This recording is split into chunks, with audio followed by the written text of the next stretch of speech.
Ikai is a disgusting loser who quit school because of his ugly face and became a shut-in disgusting nerd who plays online game every day. However, in the game world, he is part of a clan who is ranked number 1 in the entire world.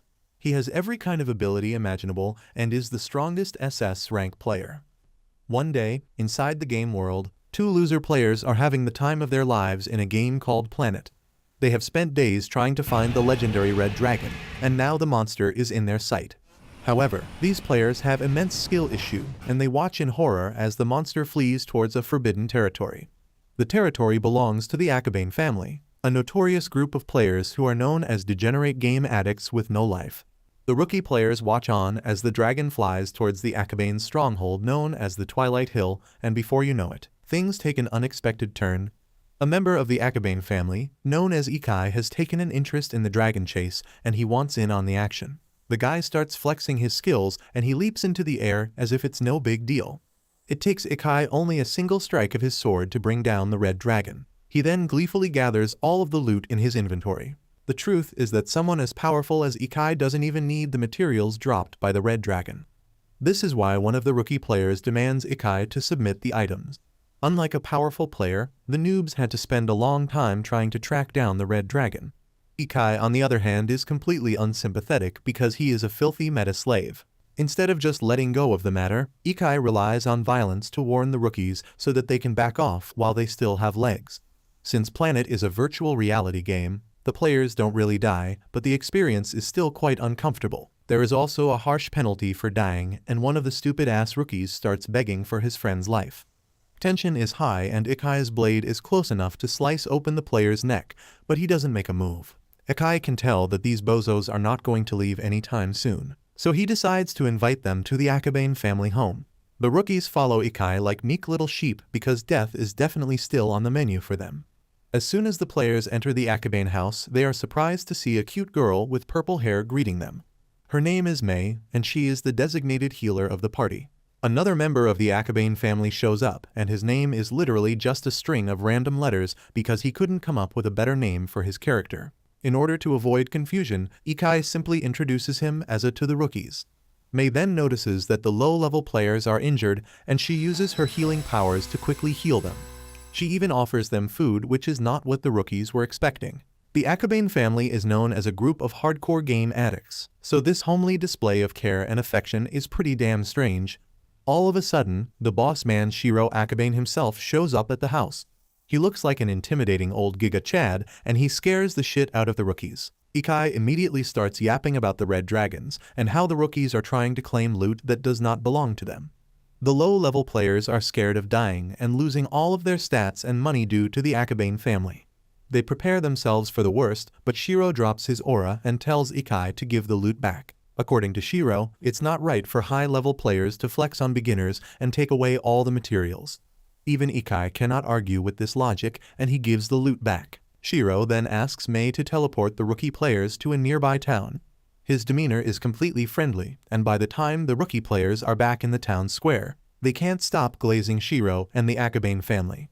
According to their information, the Akabane family controls 5% of the land in the game itself. This is a huge percentage for a game with millions of players. The rookies are glad to be alive after their close call, and they walk off into the sunset. However, back at the Akabane house, Ikai has turned into an edgy, emo teenager because he had to give up the loot. Shiro cheers up the boy by praising his immense strength, and this causes Ikai to perk up immediately. Mei and the others tease Ikai for being so down bad for Shiro's approval, and then the entire family sits down for a wholesome dinner. Everyone is happy and carefree. However, reality is not as kind as the world of a game, and in real life, Takeru Arima logs off from the game and stops pretending to play as Ikai. In the real world, Takeru is nothing like his persona in the game Planet. He is the physical embodiment of a Discord mod. His room is filthy and full of trash and cans of energy drinks. His health is also not great because he has no muscles and a bad posture. Takeru looks like the average gooner gamer, and he isn't proud of his circumstances.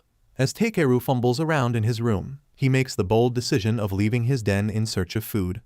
Unfortunately, Takeru runs into his younger brother Asuma Arima. Asuma is the exact opposite of his brother. He is tall, handsome, and an honor roll student. Takeru can feel the disdain in his brother's eyes, and this is why he hates leaving his room. The two brothers don't exchange a single word and Takeru moves towards the kitchen for refuge, but he has another surprise waiting. Takeru's father Kojiro Arima is having a depressing dinner alone in the darkness. He tries talking to his son, but Takeru only acts like an ungrateful brat. He moves towards the fridge to find some food, but there is nothing but trash there. Kojiro then offers to give his own food to his unemployed son, but Takeru only becomes more annoying.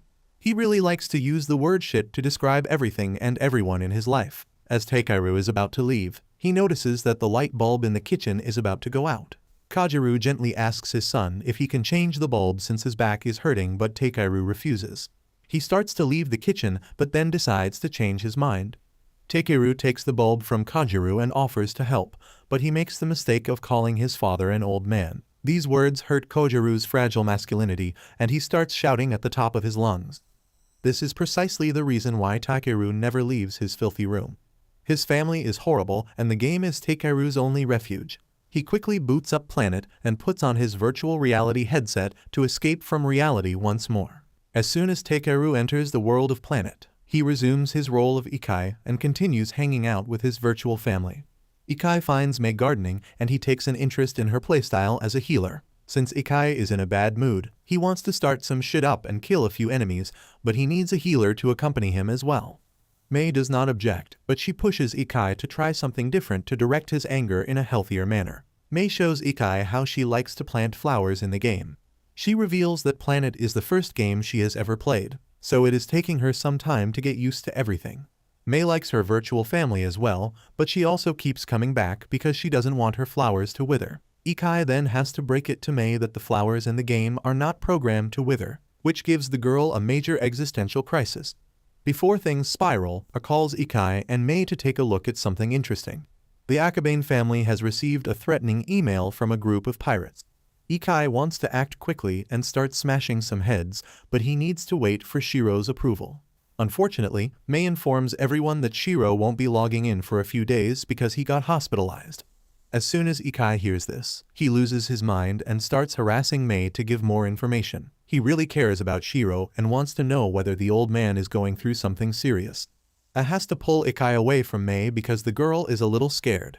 The three players are left completely in the dark, and the pirates are not far off because the Akabane house gets hit by a bomb. The impact causes Ikai and the others to run outside, and they find a huge airship hovering over the house. Mei then notices that her precious flowers have been completely ruined by the attack, and she is clearly very upset. Ikai notices this as well, and he can no longer contain his anger. Instead of thinking rationally, Ikai decides to give the pirates a piece of his mind. Ikai uses his powers to summon several sharp blades. He then directs these blades towards the pirate ship, and it gets completely destroyed by the attack. The Akabane family are used to such skirmishes, so it doesn't take long for them to deal with such matters. After the confrontation, Mei looks over her dead flowers with sadness and promises to get her some more. Ikai is also worried about Shiro's health, but reminds him that they are not allowed to pry into each other's personal lives. This is the only rule that has been established for this virtual family. Ikai says nothing else, and in order to elevate everyone's spirit, Mei reminds Ikai of their upcoming dungeon run. He has to sit this one out because he needs to be somewhere else, and he logs off from the game. Ikai stares at the chibi doll left behind A's avatar, but he gets interrupted in the real world. Takeru has to stop playing as Ikai, and he removes his headset. His brother Asuma is knocking at his bedroom door, and he has some bad news to share. Ikai learns that their father has been hospitalized, but instead of getting worried, he is only annoyed at the intrusion. Ikai does not care at all, and Asuma ends up going to the hospital alone. Kojiro looks quite sad in his hospital room, but he pretends to be aloof. Asuma makes small talk with his father and promises to contact their mother as well. Meanwhile, back in the virtual world of Planet, the pirates are having a hard time dealing with their latest defeat. Two of their members decided to act on their own and attack the Akabane family. Now the first mate, Shigadera, is determined to punish the traitors and expel them from the group. However, the captain of the pirates, a girl named Pico, does not think that it's such a big deal. She believes that they should continue to attack the Akabane family in order to hunt down a rare creature known as the Black Bird. The Black Bird is said to be hidden in the Twilight Hill, the location which is under the control of the Akabane family. Finding the Black Bird is an in-game activity, and players can receive 300 million yen in the real world for defeating this monster. Having this much money will make sure that Pico and her pirates never suffer defeat again. Back in the real world, Takeru has fallen asleep with his virtual reality set still on, and he gets woken up by Asuma. Ikai is informed that their father has a herniated disc and he will have a major surgery. Unfortunately, Ikai does not give two shits about whether his father lives or dies. Instead of worrying about his real father, he decides to give more time and attention to his virtual family. Ikai puts his virtual reality set back on and enters the world of Planet once more. However, he is unaware that Asuma also has a virtual reality headset, and that he plays as the character known as a Ikai's sister, Miyabi Arima, plays Planet as well, and she is known as Mei in the virtual world. Meanwhile, the father that Ikai hates so much has his own virtual reality set, and he uses it in the hospital to log in as Shiro. Ikai and Mei greet Shiro in Planet, but they are completely unaware that their virtual family is their own family in the real world. Now that Shiro has returned back to the game, the Akabane family can decide how to deal with the pirates. Shiro takes note of the declaration of war sent by the pirates, but he doesn't want to start an endless fight. Instead, he informs the rest of the family that they will be going to the pirate territory to speak with their captain. Ikai does not like this decision, but he has to listen to the head of the family. The pirate territory is full of delinquents and scary-looking thugs. Ikai really does not want to be there because he is scared of running into someone he knows. The Akabane family are then received by Shigeru, who leads them to Pico's office. Shiro gets straight to the point and asks Pico to call off the declaration of war. In return, he is willing to give the captain several resourceful areas that belong to the Akabane family. These demands go against Pico's original goal, and she rejects the offer.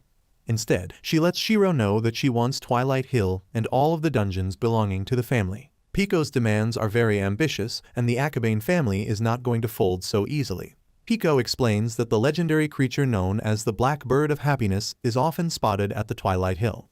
For years, players have been speculating about the existence of this monster, and a lot of people thought it was a hoax.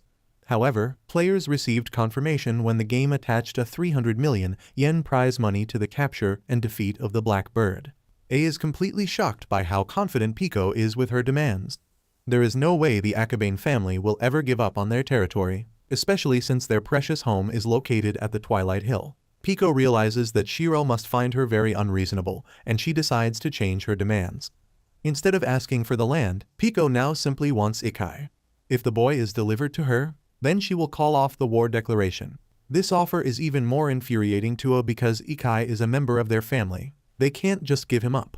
Ikai himself bursts through the door to defend his honor because he hates Pico and would rather die than serve under her. As soon as Pico sees Ikai, she starts blushing and the matter becomes transparent. Pico likes Ikai and wishes for him to join him, but this demand is unfair as well.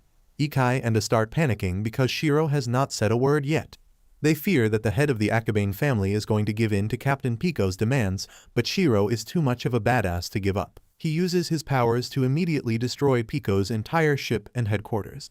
The massive explosion flings everyone into the air and Shigeru has to save Pico before she falls to the ground. Shiro does not intend on giving up on any member of the Akabane family and decides to accept the declaration of war from the pirates. A couple of Pico's goons try to attack Shiro, but they get quickly obliterated by his power. Shiro can summon explosive energy from his fists, which makes it easier for him to attack from a distance. Pico can already see herself losing the fight ahead, and she tries speaking to Ikai directly. Pico reveals that Ikai used to be a pirate as well, and they had an intense relationship. Ikai desperately stops Pico from revealing anything else, but it is already too late. Apparently Ikai used to act like a delusional teenager with a god complex, and he promised to steal from the world no matter what. His cringy acting somehow charmed Pico, and now she is completely obsessed with him. Ikai cannot stand to listen to his edgy past, and even makes fun of him. However, the only reason Pico created the pirate group was for Ikai and his goal of setting the world ablaze. She wants Ikai to join her side, but Ikai himself just wants Pico to stop exposing his embarrassing past. Shiro stops the meaningless argument between Pico and Ikai because he can tell that Ikai is becoming more agitated. To add insult to injury, Shiro does not shy away from mocking the captain because Ikai was never happy with her. Only members of the Akabane family have ever seen Ikai smiling, and this causes Pico immense emotional damage. As Shiro leaves, Pico apologizes to Shigeru for losing her shit, but she is clearly very upset about losing Ikai once more. Back in reality, players from all walks of life continue to live out their meaningless lives while using Planet as an escape. Things are heating up within the virtual world as well because everyone now wants to start a fight with the Akabane family.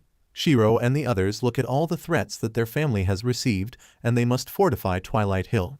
A suggests that they should make use of special amplifiers to make the barrier around the territory a lot stronger. A and Ikai start placing the magic amplifiers at key locations, but their conversation takes an odd turn. A does not take the game very seriously, as opposed to Ikai who treats the game like real life. A makes it clear that he does not want to be seen as a game addict, and he hates people who spend their entire lives rotting away in a room. A does not wish to neglect real life, and his words sting Ikai a lot because Takeiru is the type of player that A despises. Ikai starts panicking, and he tells A that he isn't the type of player who stays in all day. Ikai is clearly lying so that it doesn't think less of him, but it does not care about Ikai's personal life. Things get awkward and Ikai excuses himself and logs off for a few minutes. Back in reality, Takeru removes his virtual reality set and thinks about how disgusting his life is. He hasn't eaten for 3 days and his stomach hurts a lot. Takeru inspects the fridge, but he only gets more frustrated because there is nothing to eat in his miserable house. As Takeru lurks around like a gremlin, Asuma appears behind him. The sight of his younger brother makes Takeru cower in fear and hatred. He does not want to be seen by someone who constantly looks down on him. Asuma can tell that Takeru is hungry and wonders why his brother doesn't get a part-time job to afford food. The unemployment insult cuts even deeper and Takeru does not say anything. Asuma decides to show some kindness and he cooks omeris for Takeru.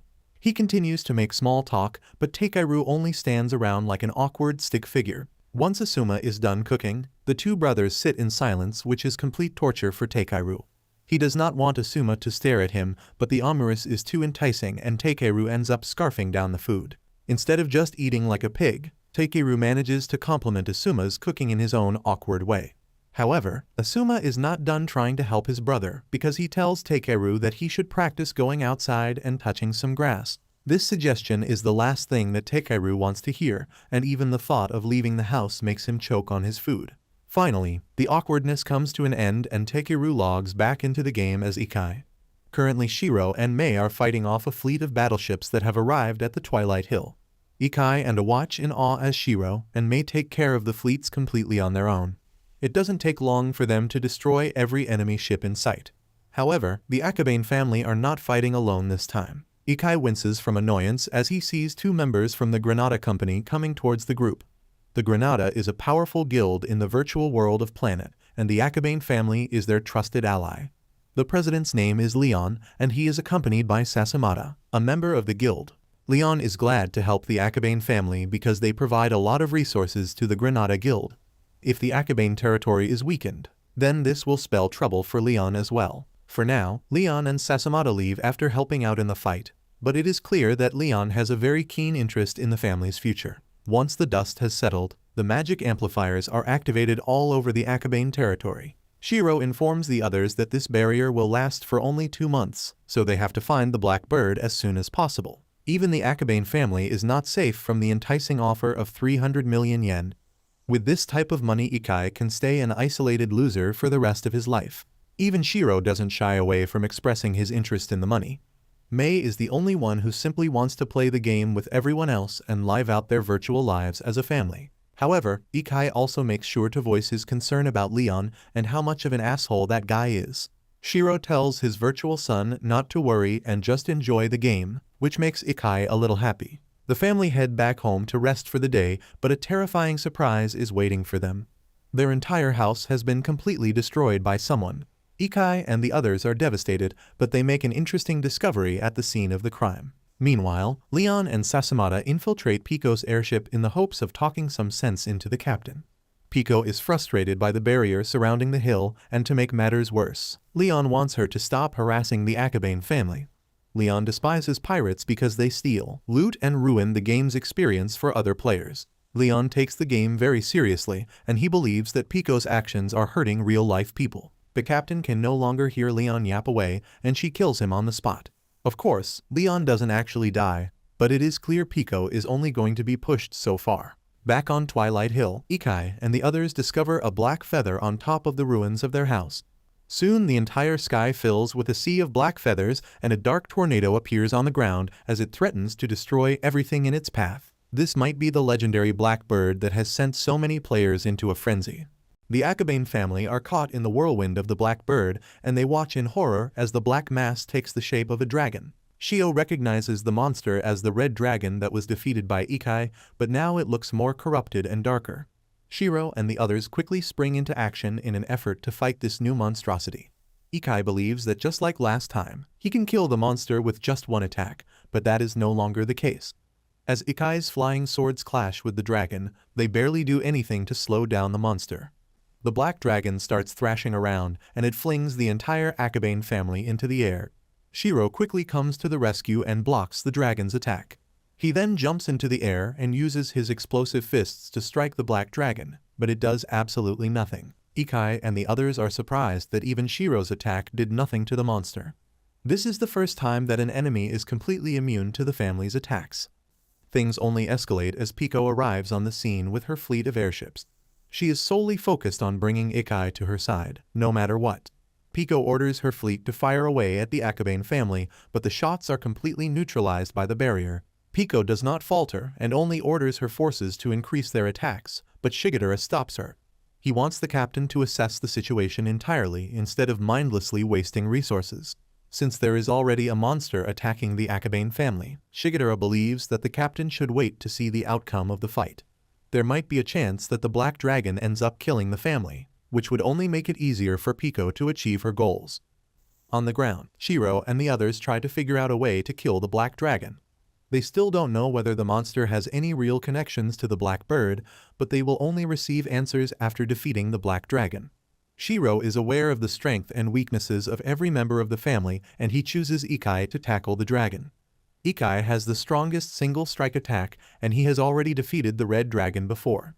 Shiro orders Isekai to bring out his sword, which is then enchanted by Mei. Shiro then uses his explosive fist to launch Isekai towards the dragon in full force. Isekai manages to strike the dragon through its chest, but the attack isn't enough to stop the great beast. The black dragon continues to walk towards Mei and the two members are about to get crushed. Since Mei's healing powers are far more important, chooses to sacrifice himself and he pushes Mei out of the way. Before dying, tells Mei to revive him later on. As the dragon crushes back in reality, Asuma's virtual reality set is disconnected and he violently falls to the ground. Takeru hears his brother falling to the floor, but he doesn't do anything. He needs to remain focused as Isekai in the virtual world. Mei and the others expect A's body to be still in the game, but when Mei rushes forward to revive her virtual brother, he seems to have logged out completely. This is quite strange because dying does not immediately log out a player. Leon is observing the fight as well, and he now truly believes that the dragon is Blackbird. This monster can mess with cyberspace and cause real harm to players in the real world. Even Shiro makes the connection, and he orders Isekai and Mei to quickly log out of the game. The two players have no idea why Shiro is making the demand, but they follow his word. Shiro now confronts the black bird on his own, and he watches on as the dragon produces black wings on its back. Shiro's worst fears have come true, and he logs out of the game as well. Back in reality, Kojiru removes his virtual reality headset and makes a mysterious phone call. He orders someone to find the location of a player known as and to send an ambulance to his house. Kojiru has no idea that his own son Asuma is the one who was violently disconnected by the monster.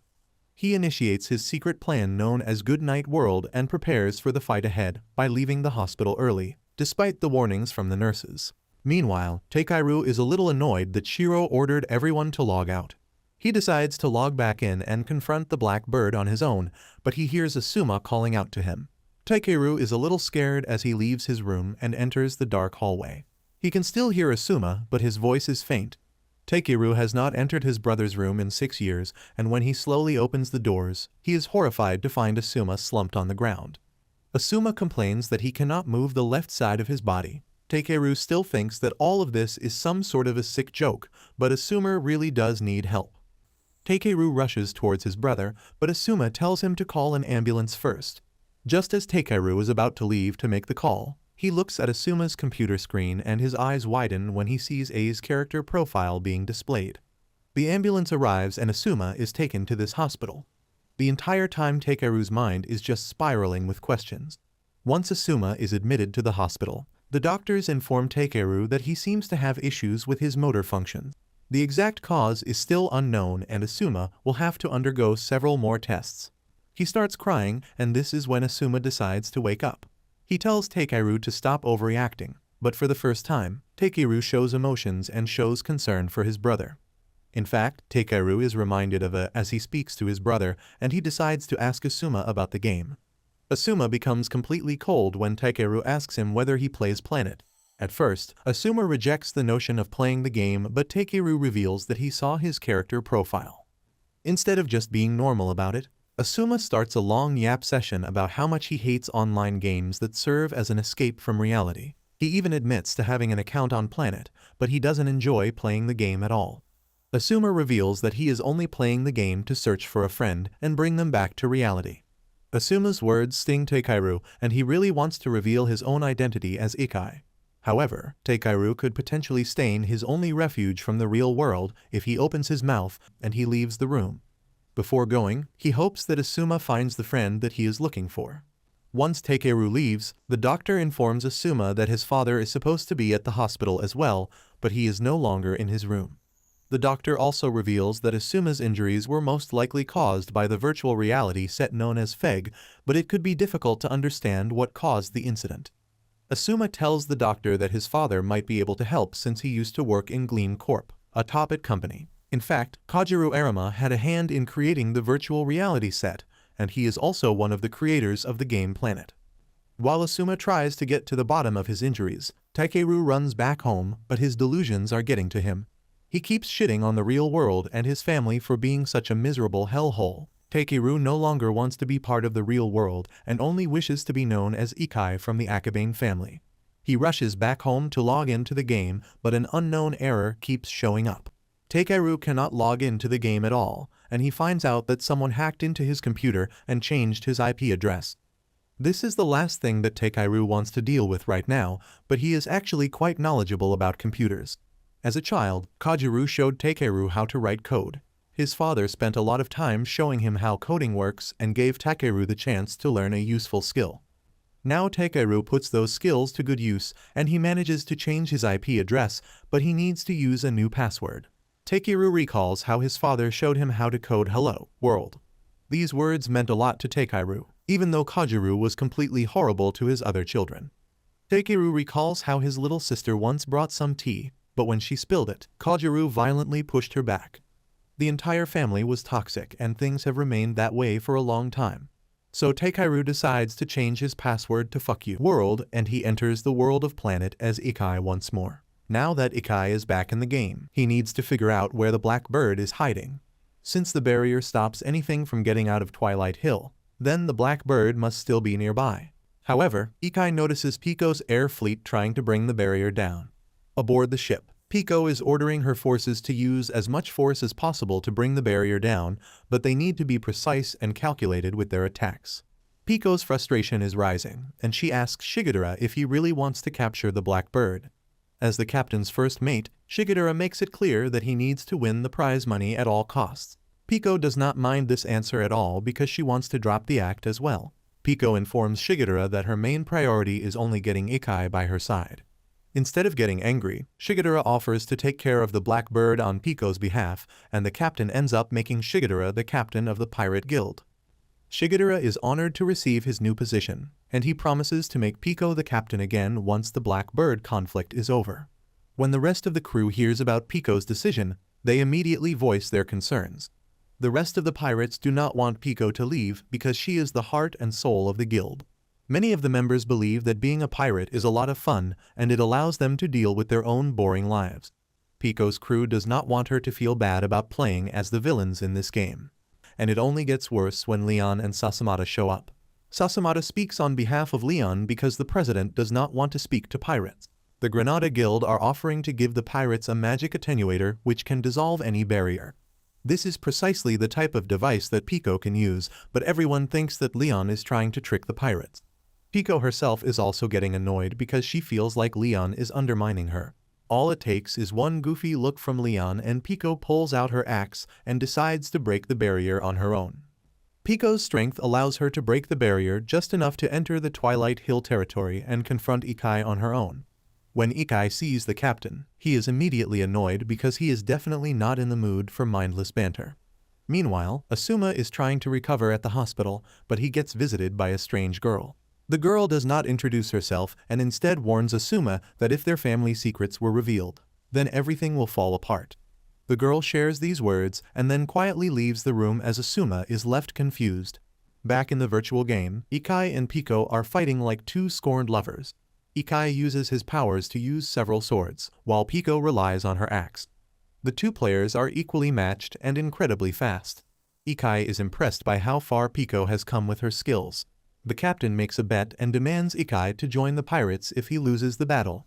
Since Isekai thinks that he will definitely win the fight, he agrees to the condition and starts attacking Pico once more. Isekai can't help but recognize how much stronger Pico's attacks feel. Apparently, her skill stats are above 2,000 points, which is a lot more compared to the first time Isekai paired up with Pico. However, these skill stats are nothing compared to the stats acquired by someone who does not have a social life. Isekai uses his powers to create a wave of swords, and then he directs them towards Pico's position. The girl manages to dodge the attack, but she finds it amazing that Isekai managed to collect all 52 magic swords. When they first met, it was Ikai's dream to collect them all. Pico is now even more excited to fight Isekai, and she recalls her first day as a player in the game. Pico did not feel like she belonged in the world of Planet. She felt alienated in both the real world and the virtual world. The girl was almost on the brink of quitting the game, but she noticed Isekai sitting in a dark corner. Pico felt like Isekai was someone similar to her, and she offered to become his friend, but Isekai ended up killing Pico on the spot. Instead of backing down, Pico cursed out Isekai, and the two became inseparable. Together they fought different monsters and leveled up together. Pico dreamed of a future where she was always with Isekai, but her dreams are now shattered because Isekai breaks Pico's axe. The girl is sent tumbling to the ground and Ikai's victory becomes abundantly clear. Instead of fighting again, Pico starts crying because she doesn't know why Isekai chose to be with the Akabane family. She only wanted him to join the pirates and be with her forever. Isekai cannot stand the unnecessary glazing, but he offers to form a party with Pico. Together they can hunt down the black bird and avoid any unnecessary fighting. Pico does not waste a second and joins Isekai on his journey to kill the black bird. Back in reality, Kojiru is working in a private room with several monitor screens. His subordinate Kamuro is the same girl who visited Asuma in the hospital. She informs Kojiru that the player known as A is doing well, but she does not reveal his true identity. She is also the one who scrambled Takairu's IP address so that he can no longer log in as Isekai, as per Kojiru's instructions. Kamuro then inches closer to Kojiru. It is clear that she really simps after him and is willing to do anything that he wants. Kojiru is a man of honor, and he does not let Kamuro distract him from his work. Back in the game, Isekai and Pico are on the trail of the black bird. Isekai is willing to fight the black bird alone if he has to, and Pico starts wondering why he even bothered to form a party with her. Isekai can tell that Pico is getting upset, so he tries to make her feel better by letting her know how much he enjoys hanging out with her. Pico decides to make a bold move and asks Isekai why he never joined the pirates and why he chose to leave her. Isekai reveals that Pico always insisted on meeting in the real world, and this is something that is unacceptable to him. Pico does not understand what sort of person Isekai is in the real world. Instead of getting offended, Pico encourages Isekai to join the pirates and come out of his shell. The pirates believe in confronting reality and using the game as a way to blow off steam. Pico wants Isekai to know that she has feelings for him in the real world, but his mind is set. For a moment Isekai offers to let Pico join the Akabane family, but the girl refuses. Isekai does not push further, and the two players continue their search. While looking for the black bird, Pico can't stop glazing the pirates and how great they are. Isekai finds this interesting because the pirates get a lot of hate in online forums and most of the hate is directed towards Pico herself. The captain reveals that she doesn't mind the hate because it allows the other players to play the game without any burdens. The pirates have a lot of normal workers who spend their reality dealing with shitty jobs and people. She wants these players to have fun in Planet, no matter the cost. This is why Pico wants Isekai to join as well, because it is more fun to play with your friends. Meanwhile, aboard Pico's air fleet, the crew members are talking about how great Pico is. They ask Shigadera for his opinion, but the new captain's facade has fallen, and he looks like a changed man. Shigeru hates Pico because her ideals are messed up. She claims to enjoy seeing people smile, but all the while she plunders and destroys everything as a pirate. This entire time Shigeru has been hating on Pico, and he wants to get rid of the pirates entirely. He starts his betrayal by removing all members from the pirate guild. One by one, each crew member receives a notification that they have been removed as a pirate. Sasamata and Leon board the ship as well, and it becomes clear that Shigeru has been working with the Granada Guild this entire time. Pico also receives a notification that she is no longer part of the pirates and the guild is officially disbanded. Pico apologizes to Ikai and quickly flies towards her air fleet. Shigeru has turned into a complete freak as he kills players left and right. The man truly believes that the pirates are a stain in the world of Planet. Shigeru does not think that destroying lives and stealing loot is worthy activities in a virtual world. The remaining crew members demand an explanation from Shigeru and Leon for their massive betrayal. Leon knows that he will sound very cringe, but he admits that he is doing everything for the love of the game. He wants to get rid of all impurities so that Planet becomes a virtual world free of low lives. Thankfully, Pico arrives on the scene as well, and she wants Shigeru to explain himself, as if the guy hasn't been yapping about his ideals. Shigeru reveals that he intentionally started a war with the Akabane family in order to get Granada involved. He also intends on quitting the game after capturing the Black Bird and receiving his reward. Instead of getting upset, Pico tells Shigeru that he shouldn't quit the game. She still wants him to enjoy the world of Planet and everything that it has to offer. Shigeru does not want to associate with the game because he thinks that only game addicts play it. According to Shigeru, no one can create real connections in a virtual world and everything in the game is superficial. Ikai arrives just in time to hear Shigeru make a fool of himself, and he challenges his ideals immediately. Ikai believes that people are allowed to enjoy the world of Planet however they want. However, the argument goes a little too far when Shigeru calls the Akabane family just a bunch of lowly game addicts. In less than a second, Ikai's sword technique slices up the entire ship into pieces. Shigeru is cut in half, and the rest of the crew struggle to avoid falling to their death. In the midst of this chaos, Ikai realizes that the reason why the pirates have a bad reputation is because he decided to leave Pico. After making this realization, Ikai finally tells Pico that he is ready to join the pirates. Back in reality, Kajiru is struggling to move forward with his plan because he is old as hell and has a hard time connecting with the game. His assistant Kamuro carefully watches him and assures Kajiru that the players of Planet all respect him very much. However, this is not a comforting thought to Kajiru. As the creator of the game, Kajiru is aware that Planet is a game that can consume lives. He orders Kamuro to call the headquarters and cancel the 300 million yen cash price, but it might be a little too late for that. Back in the game, the airship is still falling to the ground and Shigeru is worried because the Pirates Guild's secret weapon is stored within the ship. Leon steps in and uses his gravity manipulation powers to stop the ship from falling down. At the same time, Ikai is laying down the groundwork for the new Pirate Guild and he makes himself the guild master. Ikai also proposes that they need to reduce their party members and only recruit a select few players. While Ikai is droning on and on about their new guild, Pico is just glad that she gets to play the game with Ikai again. The surviving crew from the previous Pirate Guild are all willing to join Pico and Ikai. The heartwarming moment is quickly interrupted by Shigeru because he has unlocked the Pirate Guild's secret weapon. This weapon is like a modified suit that grants Shigeru immense power. Ikai cannot stand it when people pretend to be the strongest, and he uses his sword technique to attack Shigeru, but Ikai clearly underestimated his opponent. As the battle between the pirate Centurion and Ikai continues, Kajiru is observing the fight from his secret room in the real world. He is furious about Ikai being in the game because Kamuro was supposed to change his IP. His assistant clearly failed at her job and the woman is ready to receive her beating. Kajiru connects himself to the virtual reality set because as the head of the Akabane family, it is his duty to keep his virtual children safe. Back in the game, Shigeru manages to dismember Ikai's arm, but the boy is relentless. He uses his swords to pin down Shigeru's shadow, which completely restricts his movements. Ikai thinks he can end the fight by using another sword wave attack, but Shigeru can still use his arms to deflect.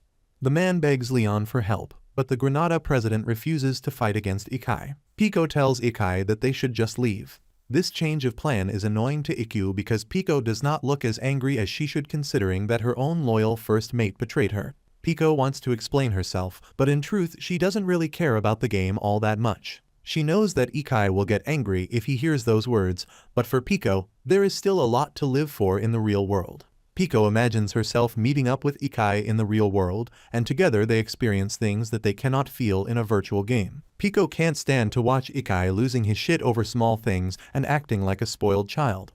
So, she tells him that there is a way to defeat Shigedara, but they need to move on for now because this is just a game.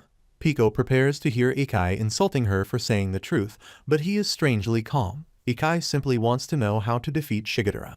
She reveals that if the pirate guild's main flag is destroyed, then the secret weapon will also be disabled. The flag is currently in the captain's cabin and Piko offers to get it. Ikai stops Piko before she leaves and lets her know that he doesn't see the game as an escape from reality. He stays in the virtual world because reality is a constant reminder in his horrible life. This is why he intends to live and die in the game. Piko is upset to hear this because she can tell that there is no hope for Ikai. The girl runs towards the captain's cabin without looking back. Even Leon tries to stop her, but he gets his head chopped off once again. Piko enters the cabin and immediately starts crying. However, she is surprised to see Shin already present in the room. In the real world, Piko is completely different. Her name is Hanako, and she is a high school student. Her entire life is controlled by her mother, who is very strict and manipulative. Hanako lives a closed-off life where she is in constant fear of her mother. This is why she decided to escape to a virtual world where her mother cannot control her life. Hanako has been dreaming of meeting Ikai in real life because he is the only person who truly understands her. Every day Hanako has to deal with the pressure of school, and her lack of social life does not help either. As soon as classes end, Hanako's mother immediately calls her to make sure that her daughter is heading back home. As Hanako heads home, she comes across a black cat that reminds her of Ikai. Despite her phone constantly ringing, Hanako ignores her mother and chases after the black cat. She finds herself in a beautiful garden where the cat brushes against Hanako's legs. For the first time, Hanako feels at ease, and she pets the cat before the animal runs away, while scratching her in the process. As Hanako looks at the small open wound in her hand, she gets interrupted by a few girls from her school. The girls are actually friendly, and they want Hanako to join them for an after-school outing.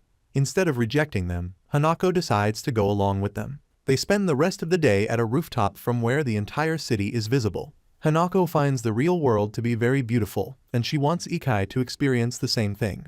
Night falls and Hanako returns home where her terrifying mother is waiting for her. For a moment she says nothing, but then Hanako's mother starts berating her daughter for not being careful.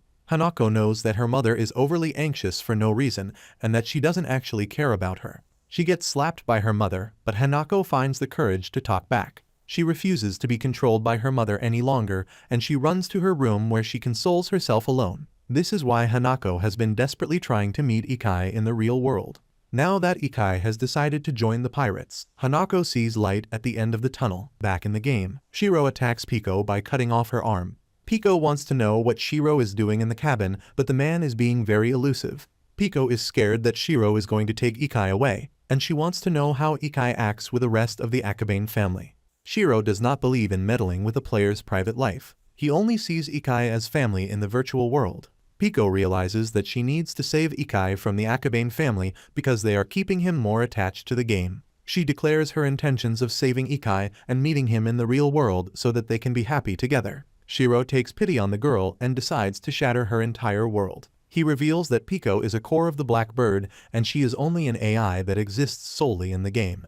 Shiro reveals that human emotions and thoughts are a result of electrical signals which can be easily replicated within a computer. The result of this experiment was the Black Bird, the ultimate artificial intelligence, and this entire time Piko has been giving the Black Bird more power. Piko refuses to listen to the old man boil her down to a mere artificial construct. However, Shiro is not messing around this time, and he attacks Piko. The girl pulls out her axe in an effort to kill Shiro, but it is hopeless. Piko is no match for the head of the Akabane family, and despite her best efforts, she gets cornered pretty quickly. Piko tries to run away, but she is reaching her limits. Shiro tries to soften the blow by calling Piko an impressive power source, but it sounds more like an insult. Since the Black Bird feeds on human emotions, Piko's pirate guild offered the artificial intelligence the emotions of 3,000 members, which further fueled its power. The girl is scared and confused, and she tries attacking Shiro once more, but he brutally cuts off her leg. As Piko struggles on the ground, Shiro reveals that her real name is Hanako and that she's a high school student with an obsessive mother. Shiro is somehow aware of Pico's entire life, which should be impossible, but the old man reveals that Pico's memories were based on the real-life experiences of a colleague's younger sister. Pico has no idea what to think or feel. She tries logging out of the game, but Shiro reveals that she has never actually logged out. Her entire life and memories are like a virtual world within another virtual world. While Pico deals with the trauma of her reality, Leon and Sasamata are already aware of Shiro and his plan. They support the head of the Akabane family no matter what, but Ikai might have a hard time digesting the truth. It doesn't take long for Shiro to completely destroy Pico's body. She gets burned to a crisp, and even Shiro is remorseful that things had to turn out this way. He never would have thought that the artificial intelligence he created would bond with Ikai and then also become a source of power for the Black Bird. Shiro believes that the Black Bird was originally awakened because it sensed Pico's presence near Twilight Hill. Pico is now in the final stages of her life cycle, and it is time for Kamuro to uninstall her from the game. Shiro gives the order and Pico's body starts to dematerialize, but in her final moments she wants to say something. Shiro is hoping to learn what an artificial intelligence is thinking in its final moments, but all Pico manages to say is that she loves Ikai. Just like that, Pico is removed from the game completely. Ikai and the others have no idea of what has just transpired, and Shigadera is also freed from Ikai's swords. Slowly everything related to Pico is erased, leaving no trace of her existence. Ikai is still waiting for Pico to return, but he has no idea that she is gone forever. Shigadera resumes his attack on the rest of the pirates and the battle continues. Meanwhile, Kajiru is having a hard time staying connected to the game. He can spend only 5 minutes as Shiro Akabane, and there are still several other artificial intelligence cores to take care of.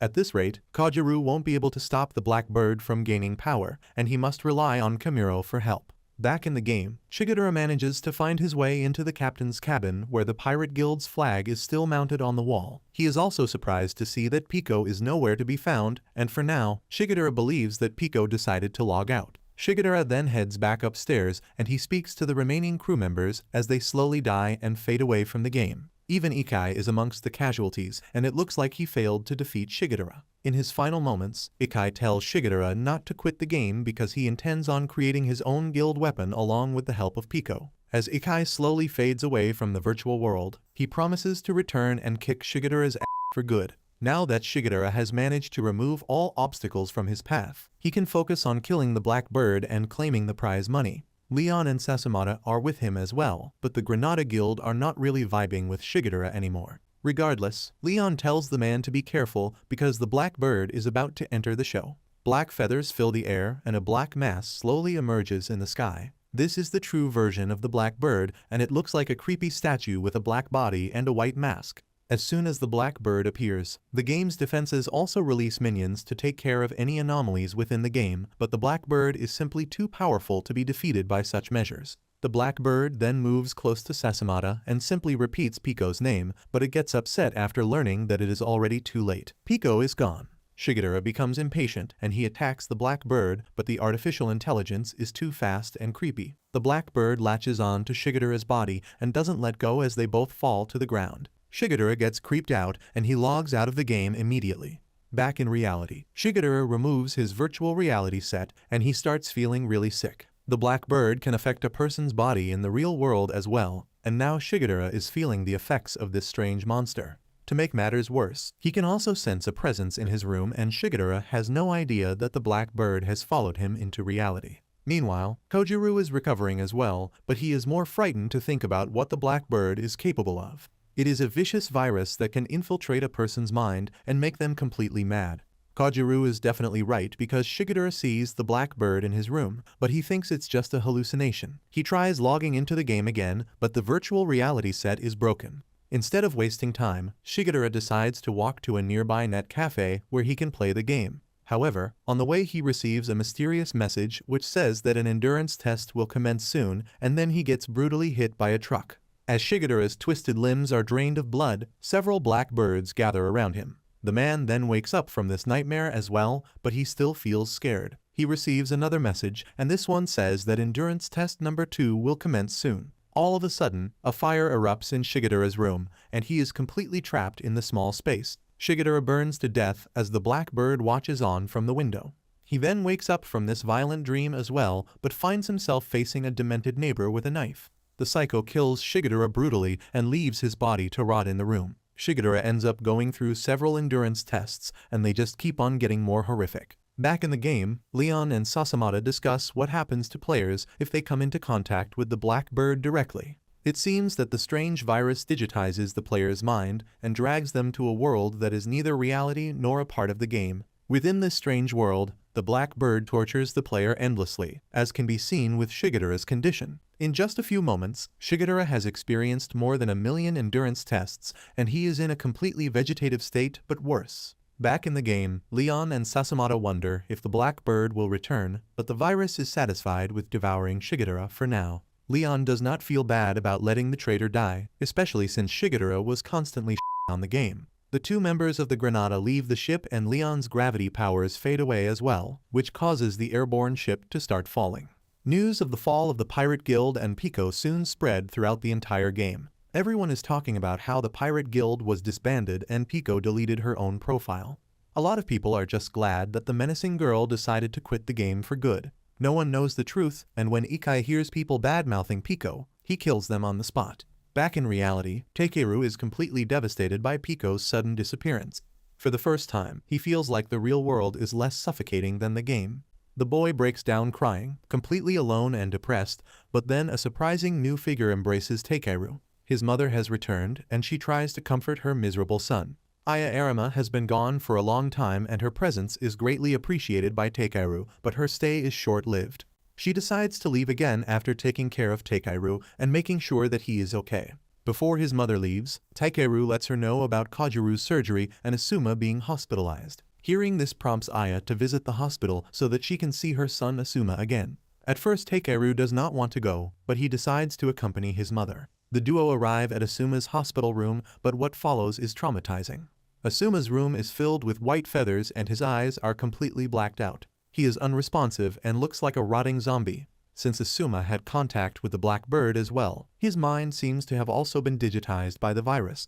Aya runs away from the room. She cannot stand to see her son like that. Meanwhile, Takeru screams for help.